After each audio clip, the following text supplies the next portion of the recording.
वालेकुम, मैं हूं आपकी होस्ट टीचर साजिद और आप इस वक्त देख रहे हैं BUTV कराची। 23 मार्च पाकिस्तान की तारीख का एक अहम दिन। इस दिन 1940 को करारदाद पाकिस्तान मंजूर हुई थी और इसकी अहमियत के हवाले से हम बात करते चलेंगे। अपने गेस्ट थे Mohammad Aamir Sultan, senior associate professor from social science department, and Mahnoor Zeeshan, student from media studies. तो अस्सलाम वालेकुम सर, कैसे हैं आप? तो पहला सवाल सर मेरा आपसे ये है कि नज़रिया पाकिस्तान क्या है जिसकी बुनियाद पर पाकिस्तान के क़याम के लिए जद्दोजहद की गई? नज़रिया पाकिस्तान बुनियादी तौर पे ये है कि हिंदुस्तान के मुसलमानों के लिए एक अलहदा वतन कायम किया जाए जहाँ पे वो अपनी मर्ज़ी के मुताबिक रह सके, और इसकी बुनियाद, इस नज़रिए की बुनियाद है दो कौमी नज़रिया। इसलिए बड़े सग़ीर के मुसलमानों ने ये कहा कि हम एक अलहदा कौम है, और उनके जो तजर्बात थे उन्होंने इस नतीजे तक पहुंचाया कि एक साथ रह के हम बाइज़्ज़त तरीक़े से हिंदुस्तान में नहीं रह सकते, अपने बुनियादी इंसानी हुकूक़ हासिल नहीं कर सकते। तो जो 80 साल की जद्दोजहद थी, 80 साल के जो तजर्बात थे जो ब्रिटिशर्स के हिंदुस्तान में आने के बाद से मुसलमानों को हुए थे, तो उसने उनको बिलाखिर इस नतीजे तक पहुंचाया। इससे पहले मुसलमान तो हिंदुस्तान में 1000 साल से रह रहे थे, लेकिन उस वक्त उनकी हिंदुस्तान में जो आमद हुई थी वो हुक्मरानों की हैसियत से हुई थी। तो अगरचे मुसलमान हिंदुस्तान में हमेशा से अक़लियत में थे, लेकिन उस वक्त उनको अपने जो उससे मुताल्लिक़ कोई ऐसे तहफ़्फ़ुज़ात नहीं थे, तो उनको एक तरह से हिंदुस्तान में तहफ़्फ़ुज़ हासिल था क्योंकि हुकूमत मुसलमानों की थी। लेकिन जब से ब्रिटिशर्स आए थे उसके बाद से जो मुसलमानों को तजर्बात हुए और उन्होंने देखा कि यहाँ पे जो भी मुतालबात किए जा रहे हैं हिंदू अक्सरियत की तरफ से, वो मुसलमानों के मफादात के ख़िलाफ़ है। तो उसके अंदर देख लें, सर सैयद अहमद ख़ान के ज़माने से जो एक पूरी तारीख़ है उर्दू हिंदी का जो तनाज़ा था वो हुआ। उसके बाद तक़सीम बंगाल के ऊपर जो तनाज़ा था कि हर वो फ़ैसला जिससे मुसलमानों को कोई फ़ायदा हो सकता था तो उसकी मुखालफत की जाती थी। या इसके बाद लखनऊ पैक्ट के अंदर जो बड़ी मुखलिसाना कोशिश की थी कायद आज़म ने दोनों कौमों को मिलाने की, और उसको भी उस मुआहदे के बाद ख़ुद कांग्रेस ने उसको मुस्तरद कर दिया और नेहरू रिपोर्ट में ऐसे मुतालबात पेश किए जो मुसलमानों के मफादात के ख़िलाफ़ थे। तो उसके बाद मुसलमानों ने कोशिश की कि आइनी तहफ़्फ़ुज़ात हासिल करें, और आइनी तहफ़्फ़ुज़ात के लिए स्ट्रगल की गई, लेकिन उसके वो हासिल होने के बावजूद भी जब 1937 में कांग्रेसी हुकूमतें बनी और उनका जो रवैया था उसने मुसलमानों को ये बात बिल्कुल वाज़ेह कर दी कि वो एक मुश्तरका हिंदुस्तान के अंदर बाइज़्ज़त तरीक़े से नहीं रह सकते, उसके लिए उनको एक अलहदा वतन हासिल करना होगा। तो नज़रिया पाकिस्तान के जो दो बुनियादी नुकात हैं वो ये कि हिंदू और मुसलमान दो अलहदा कौमें हैं, और इस नज़रिए की बुनियाद के ऊपर बड़े सग़ीर के मुसलमान ये मुतालबा करते हैं कि उनका उन इलाक़ों में कि जहाँ पे उनकी अक्सरियत है उनका वतन होना चाहिए। तो ये बुनियादी तौर पे नज़रिया पाकिस्तान है। तो सर सैयद अहमद ख़ान की जैसे आपने बात की, तो सर सैयद अहमद ख़ान को पाकिस्तान का बानी क्यों कहा जाता है? पाकिस्तान का तो नहीं, नज़रिया पाकिस्तान का आप कह सकती हैं कि हाँ बानी कहा जा इसलिए कहा जाता है कि सर सैयद अहमद ख़ान ने क़याम पाकिस्तान से 80 साल पहले जो पेशन गोई की थी वो उनकी एक दूरअंदेशी थी कि उन्होंने हालात का रुख देख के ये अंदाज़ा लगा लिया था कि जब हालात अब इस दहज पे पहुंच जाएंगे कि जो हिंदू और मुसलमान हैं उनके दरमियान वाज़े तफरीक जो है वो वक्त के साथ बढ़ती चली जाएगी। और ये उन्होंने 1867 में जब उर्दू हिंदी का तनाज़ा पैदा हुआ तो उस वक्त उन्होंने ये पेशन गोई की थी, और उन्होंने उस वक्त हिंदू और मुसलमान, इससे पहले वो हमेशा हिंदुस्तानियों का लफ्ज़ इस्तेमाल करते थे तमाम लोगों के लिए, लेकिन उसके बाद उन्होंने जो अंग्रेज़ों से ख़त किताबत की तो उसमें उन्होंने हिंदुस्तानियों के बजाय हिंदू और मुसलमानों को अलहदा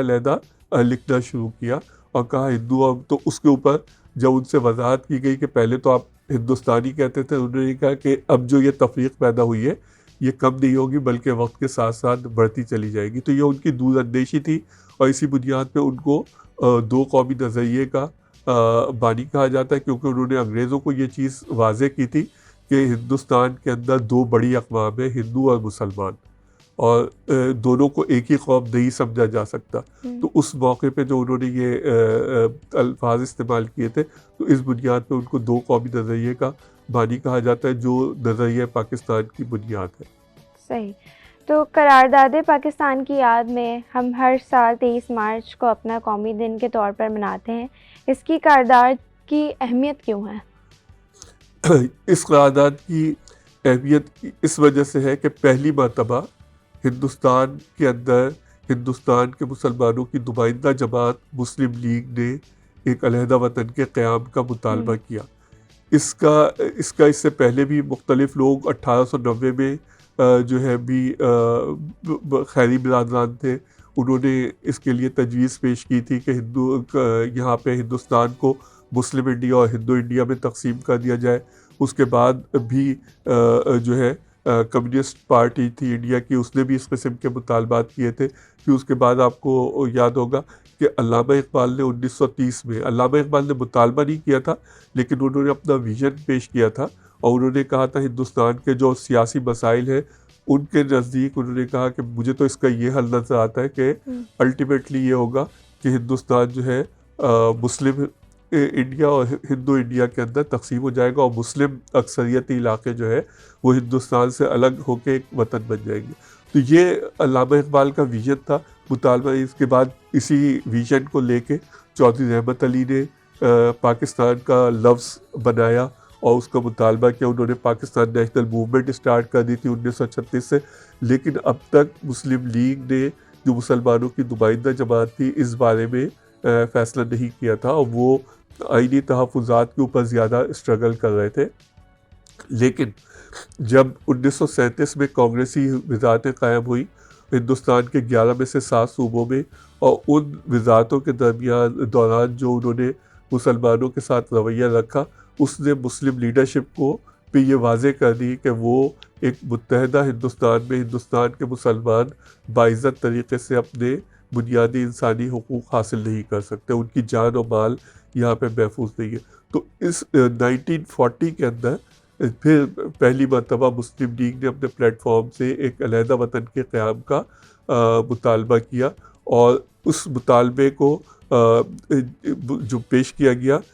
उसको हिंदुस्तान के जो 11 सूबे थे, हर सूबे से 2-2 मुसलमान नुमाइंदों ने स्टेज पे आके उसकी तायीद की कि हम इस करारदाद के हक़ में है, यानी हिंदुस्तान के तमाम मुसलमानों की तरफ से इसकी तायीद की गई। और पहली मरतबा हिंदुस्तान के मुसलमानों को कि इस जो करारदाद की अहमियत जो आपने पूछी है कि उन्हें एक वाज़े सूरत नजर आई कि हमारी जो जिद्दोजहद है उसका हमें रिवॉर्ड क्या मिलेगा, उससे हमें हासिल क्या होगा। तो उसमें उन्हें नजर आया कि पहली मरतबा जब से मुग़ल सल्तनत ख़त्म हुई थी हिंदुस्तान पे और लग रहा था कि अब कभी दोबारा मुसलमानों की हुकूमत नहीं बन सकेगी, तो अब उन्हें एक उम्मीद पैदा हुई कि कम अज़ कम मुसलमान अक्सरियती इलाक़ों के अंदर मुसलमानों की अपनी हुकूमत कायम हो सकती है, जिसने उनको उनके अंदर तहरीक पैदा की। मुसलमानों में वो बहुत ज़्यादा पुरजोश हो गए,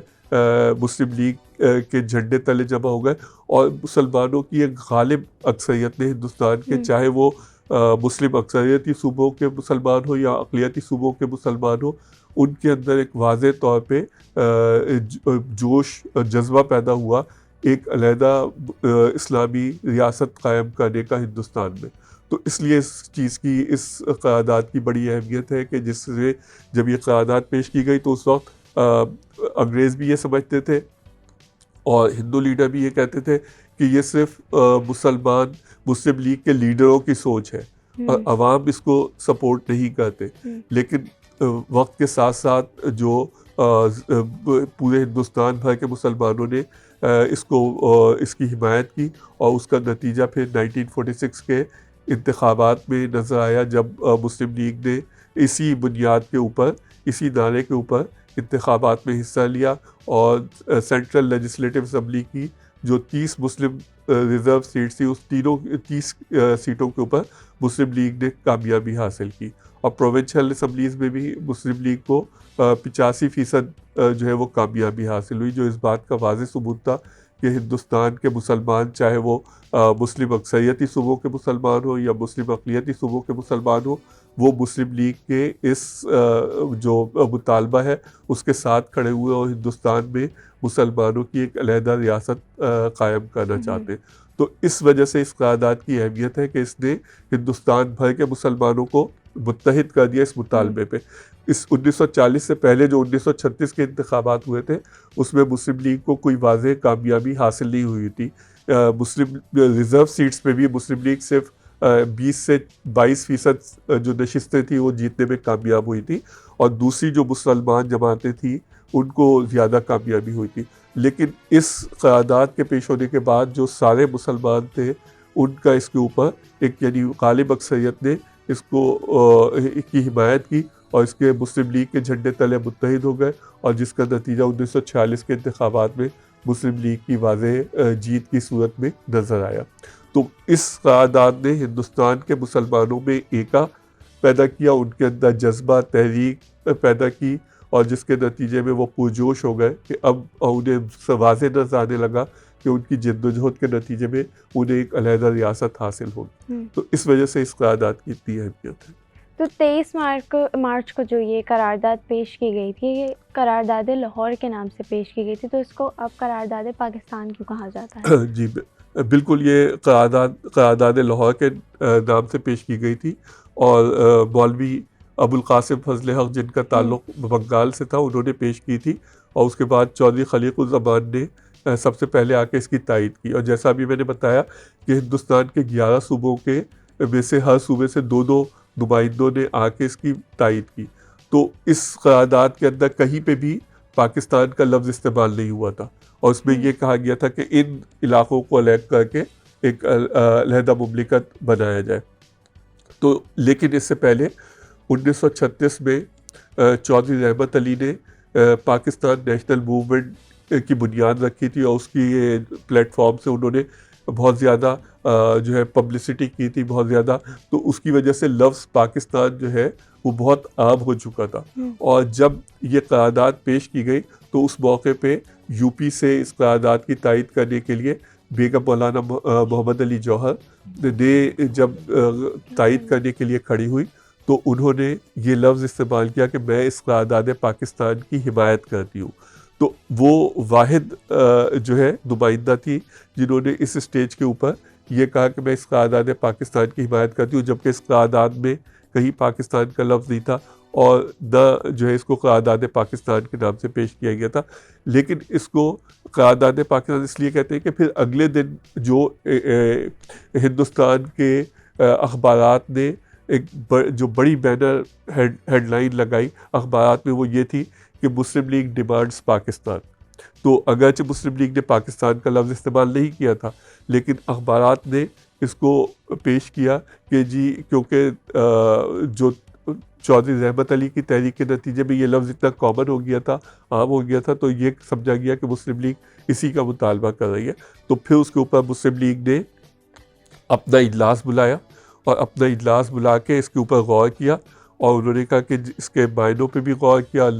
ये जो लफ्ज़ था पाकिस्तान, इसके अंदर मुस्लिम अक्सरियती सूबों के जो इब्तदाई हरूफ हैं उनको लेके बनाया गया था। पंजाब से अलिफ अफ़गानिया जो नॉर्थ वेस्ट फ्रंटियर प्रोविंस था, काफ कश्मीर से, सिंध से, और तान बलूचिस्तान के आखिरी 3 हरूफ थे जिनसे बनाया गया था। और इसका मतलब था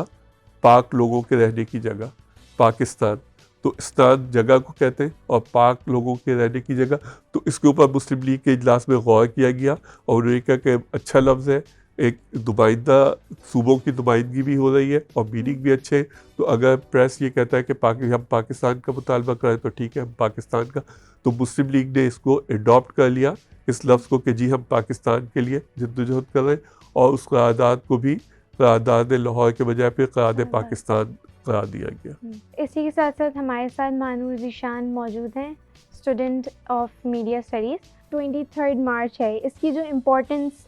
अभी जैसे है, तो आप इसकी इम्पोर्टेंस बताएं कि उस वक्त जैसे हमने जो जिद्दोजहद करी थी लोगों ने, और वो जो जज्बा था, तो वो क्या अब नज़र आता है लोगों के दरमियान? एक तरीके से जज्बा नहीं भी देखा जाता है, क्योंकि ये जो कौम है हमारी, ये एक झुंड की तरह ज़्यादा रहती है, एक यूनिफाइड कौम की तरह नहीं होती है। लेकिन अगर पिछले दिनों की मैं बात करूं तो मैंने जज्बा देखा भी इस कौम में, unified as a unified nation मैंने देखा जब इलेक्शंस हुए। हम नौजवानों ने, बहुत से नौजवानों ने अपने घर से निकल के वोट डाला। बिल्कुल, ये इस बात को सिग्निफाई करती है कि चलो कहीं ना कहीं इस नौजवान नस्ल में कहीं ना कहीं तो ये सेंस है कि अपने मुल्क के लिए जज्बा है, अपने मुल्क के लिए एक प्यार है उनके अंदर। तो इस तरीके से, और इसी के रिलेटेड मैं सर से सवाल पूछती चलूँ कि सर जिस तरह से हिंदुस्तान के मुसलमानों ने उसी इत्तेहाद और जोश से पाकिस्तान को हासिल किया, वही सेम जज्बा और जो जोश है वो क्या आपके पाकिस्तानियों में देखा जाता है? जाहिर है कि वो उस सिचुएशन में नहीं है जिस सिचुएशन के अंदर हिंदुस्तान के मुसलमान थे। अमूमन ये देखा जाता है कि आपके ऊपर जब कोई मुसीबत आती है तो उसके अंदर लोग आपस में मुत्तहिद हो जाते हैं, लेकिन उस जज्बे को अगर आप कहें कि कैसे बेदार किया जा सकता है या हमें उसकी ज़रूरत तो है इत्तेहाद की या गानगत की, तो उसके लिए ज़रूरी है कि ये जो हमारे कौमी दिन होते हैं इनको हम बड़े पैमाने पे बना के और उस जज्बे को उजागर करें जिस जज्बे से हमने ये अलहदा वतन हासिल किया था। वो जो जद्दोजहद की गई थी, हमारे जो वो अकाबरीन थे जिन्होंने इस जद्दोजहद में हिस्सा लिया, उनकी उस जद्दोजहद को नुमाया किया जाए और किस तरह यानी हमने जब मुत्तहिद हुए तो हमने कितनी बड़ी एक कामयाबी हासिल की कि एक अलहदा वतन हासिल कर लिया। तो इन चीज़ों को नुमाया करने के लिए, इसकी अहमियत को उजागर करने के लिए कौमी दिनों को बड़े पैमाने पे बनाया जाना ज़रूरी है। तमाम तालीमी इदारों में इसके लिए प्रोग्राम होने चाहिए कि जिससे हम अपने नौजवानों को अपने अकाबरीन की उस जद्दोजहद से आगाह करें और उन हालात से आगाह करें कि जिन हालात के अंदर उन्होंने स्ट्रगल करके जद्दोजहद करके हमारे लिए ये वतन हासिल किया, और इसके साथ साथ कि हम उस नेमत की कदर करें जो हमें हासिल है। आज अगर हम देखें कि फ़लस्तीन के अंदर या कश्मीर के अंदर जो मुसलमान हैं लोग हैं वो कितनी कसमपोशी की हालत में कि वो आज़ादी से महरूम है और आज़ादी से महरूमी की कितनी बड़ी वो कीमत अदा कर रहे हैं। तो हमें इस नेमत का शुक्रगुजार होने के लिए जाहिर है कि हमें पहले इस बात का अंदाज़ा होना चाहिए कि कितनी बड़ी नेमत हमें हासिल है आज़ादी की, और फिर हम जाहिर है कि अपने उन जो रहनुमा थे जिन्होंने इसके लिए स्ट्रगल की तो उनके की इस जद्दोजहद को उजागर करना चाहिए, उस जज्बे को उजागर करना चाहिए, और जिसके नतीजे में हमने हासिल किया। इसी तरह हम जो है कौम के अंदर इत्तेहाद और यगानगत पैदा कर सकते हैं जो यकीनन जो हमें जिसकी ज़रूरत है मुल्क को के अंदर हालात को बेहतर करने के लिए। आजकल की जो जनरेशन है इसको थोड़ा सा मोटिवेट करने के लिए फॉर पाकिस्तान,